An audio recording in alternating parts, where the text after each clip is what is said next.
ফাঁসির 1 ঘন্টা আগেও যদি আমি আমার দাড়ি মোবারক লারা দিতে দেরি, ফাঁসি মকুব হতে দেরি নাই। এই কথা শোনার পরে 4 জন চোর বলে, বাবা আপনার গুণটা তো অনেক সুন্দর, আপনার গুণটা তো অনেক ভালো, আমাদের চাইতেও আপনার গুণটা হলো মারাত্মক একটা গুণ, মারাত্মক একটা গুণ। তাহলে আপনি একটা কাজ করেন, আমাদের এই 4 চোরের আপনি হলেন লিডার। কাকে লিডার বানাইছে? বাদশাকে। এবার সুলতান মাহমুদ গজনবী রহমাতুল্লাহি আলাইহি বলতেছে, চলো এবার আমরা চুরি করার জন্য যাই। এবার 4 জন চোর তারা হাঁটতে শুরু করলেন, সুলতান মাহমুদও হাঁটা শুরু করলেন। হাঁটতে হাঁটতে কিছুক্ষণ পরে সুলতান মাহমুদ জিজ্ঞাসা করে, তোমরা আজকে যে চুরি করবা, কার বাড়িতে চুরি করবা, কোথায় চুরি করবা? এবার চোরগুলা ডাক দিয়া বলে, মুরব্বি শুনেন, আমরা আজকে বাড়ি থেকে নিয়ত করে এসেছি, আমরা তাম পৃথিবীতে আনাচে কানাচে আমরা চুরি করে বেড়াই। আজকে আমরা নিয়ত করেছি জামানার বাদশাহ সুলতান মাহমুদের বাড়িতে আমরা চুরি করব। সুলতান মাহমুদ গজনবী রহমাতুল্লাহি আলাইহি তিনি জামানার বাদশাহ, অনেক বড় একজন আলেম ছিলেন, অনেক বড় একজন বুজুর্গ ছিলেন।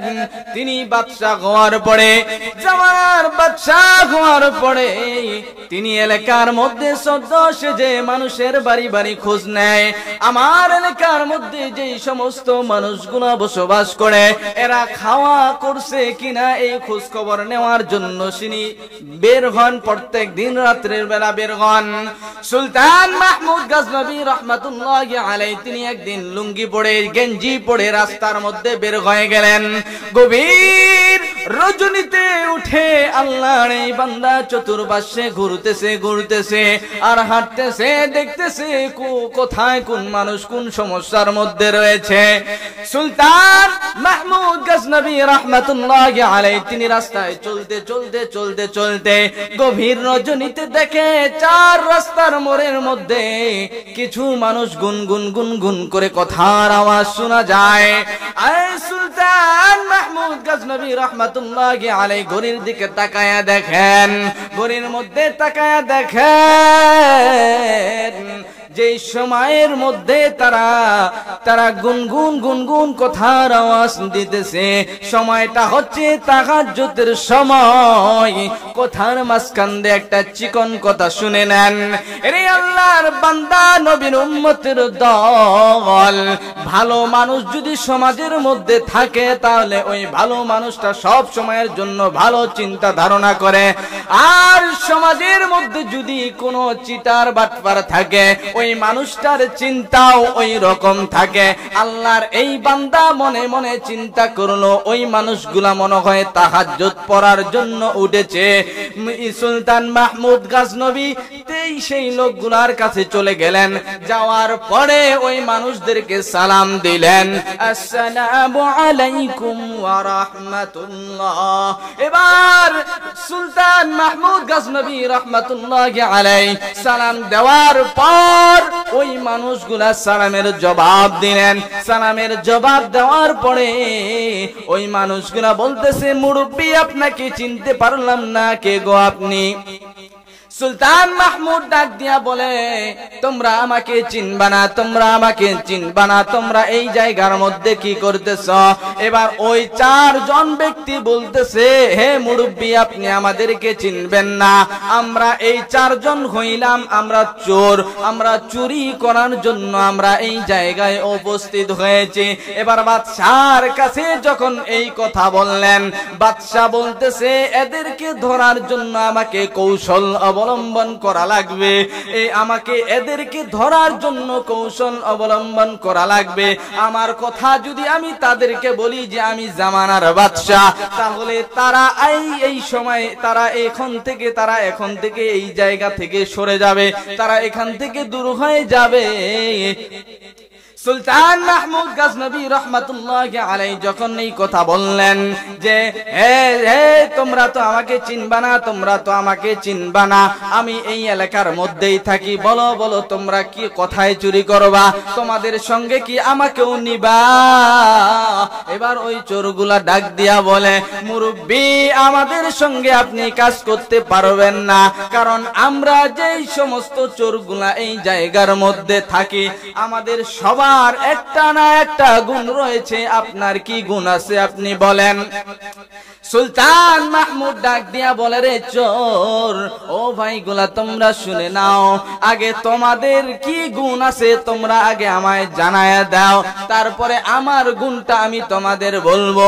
এবার এক নাম্বার চোর ডাক দিয়া বলে, মুরব্বি শুনেন, কোন বাড়ির মধ্যে যদি আমরা চুরি করার জন্য যাই আর ওই বাড়ির মধ্যে যদি কুকুর থাকে আর কুকুর যখন আমাদেরকে দেখে ঘেউ ঘেউ ঘেউ ঘেউ করে যখন শব্দ করে, আমি চোর হাত উঠাইতে দেরি হয়, কুকুরের আওয়াজ বন্ধ হতে দেরি হয় না।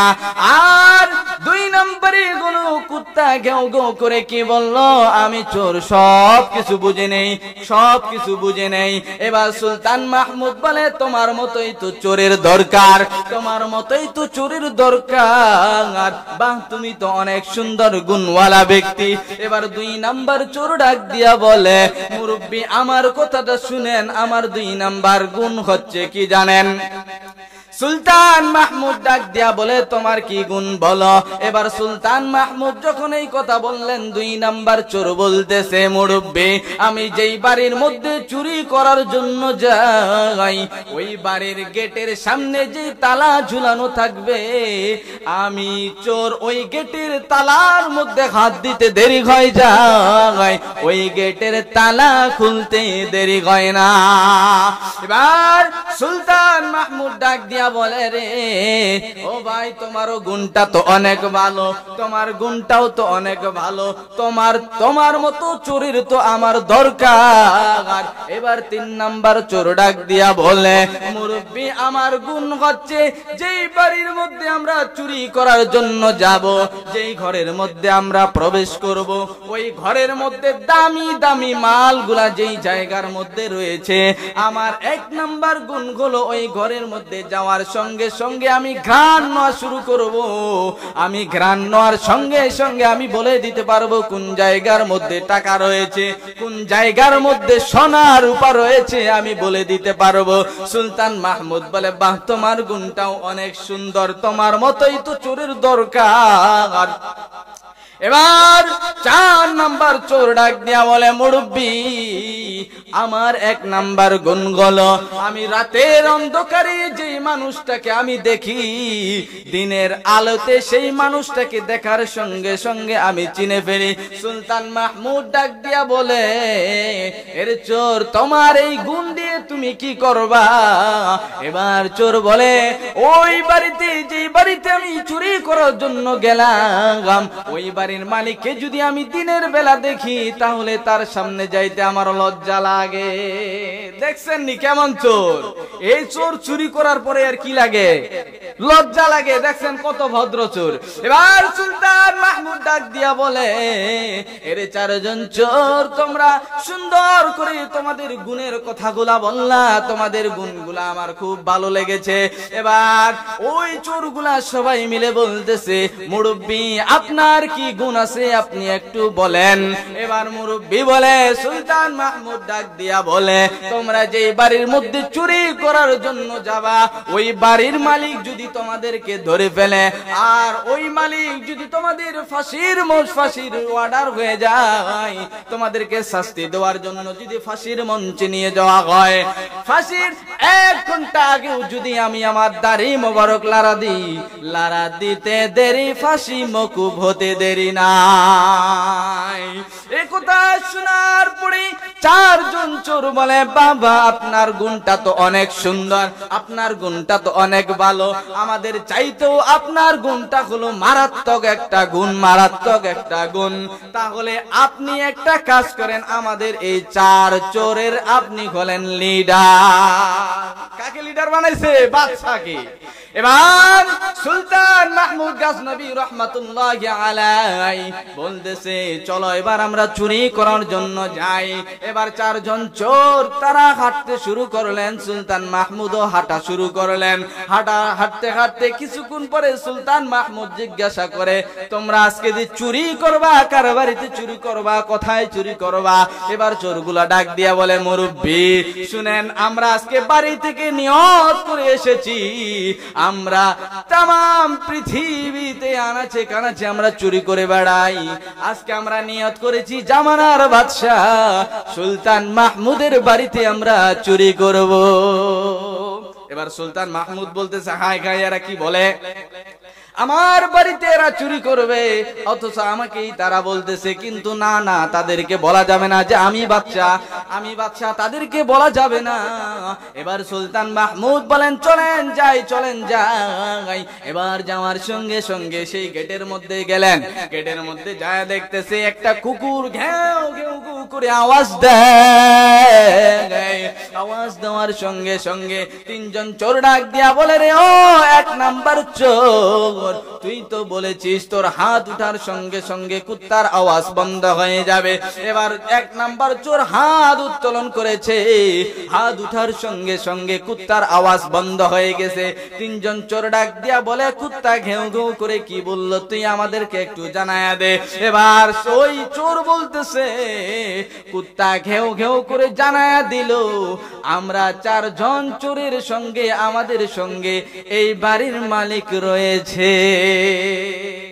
দেখছেন, এবার চারজন চোর ডাক দিয়ে বলতেছে রে চোর, তোর কথায় আমরা বিশ্বাস করলাম না, আমার মনে হয় বাদশা এই কুকুরকে শিখিয়ে দিয়েছে, যে এই বাদশা খুব চালাক, এই কুকুরকে শিখিয়ে দিয়েছে। এবার দুই নাম্বার চোর গেটের তালার মধ্যে হাত দিলেন, হাত দিতে দেরি, গেট খুলতে দেরি নাই। এবার চলে গেলেন ঘরের ভিতরে। তিন নাম্বার চোর নাকের ঘ্রাণ শুনে বলে দিতে পারলো কোন জায়গার মধ্যে সোনা রূপা টাকা পয়সা রয়েছে। এবার সমস্ত টাকা পয়সা এক জায়গায় করে তিনি বাইরে চলে আসলেন। সবাই মিলে বাইরে আসার পরে চারটা বন্টন করলেন। চারজন চোরের জন্য চারটা বন্টন করলেন। এবার সুলতান মাহমুদের জন্য দুইটা, কারণ তিনি হচ্ছেন লিডার। এইবার পাঁচটা ছয়টা ভাগ করার পরে যার যার চোর চলে যাওয়া শুরু করলো, যার যার জায়গা মতো চলে যাওয়া শুরু করলো। এবার সুলতান মাহমুদ পিছন থেকে ডাক দিয়া বলে ও চোর ভাইরা, তোমরা তো আজকে চলে যাইতেছো, আমাকে রেখে চলে যাইতেছো, তোমাদেরকে তো আমি আর খুঁজে পাবো না। তোমাদেরকে খুঁজে পাওয়ার জন্য তোমরা খাতা কলমে আমাকে লিখে দিয়ে যাও, যার যার মতো নাম ঠিকানা আমাকে লিখে দিয়ে যাও, আর তবে আমি তোমাদেরকে খুঁজে পাবো। এবার চারজন চোর সুন্দর করে সাদা মনে তারা নাম লিস্ট করে দিয়ে চলে গেল। এবার রাত যখন শেষ হয়ে গেল, সকাল যখন হয়ে গেল, সকাল হওয়ার সঙ্গে সঙ্গে ঘোষণা হয়ে গেল বাদশার বাড়িতে চুরি হয়ে গেছে, বাদশার বাড়িতে চুরি হয়ে গেছে। কে চুরি করলো? সুলতান মাহমুদ গজনবী রহমাতুল্লাহি আলাইহির বাড়ির সামনে সবাই হাজির হয়ে যায়। সবাই হাজির হওয়ার পর সুলতান মাহমুদ বলে ওই দুইজন পুলিশ বাহিনীকে পাঠাই দিলেন, দুইজন করে চারজনের বাড়িতে 8টা পুলিশ পাঠাই দিলেন। 8টা পুলিশ পাঠাই দেওয়ার পরে তাদেরকে ধরে নিয়ে আসা হলো।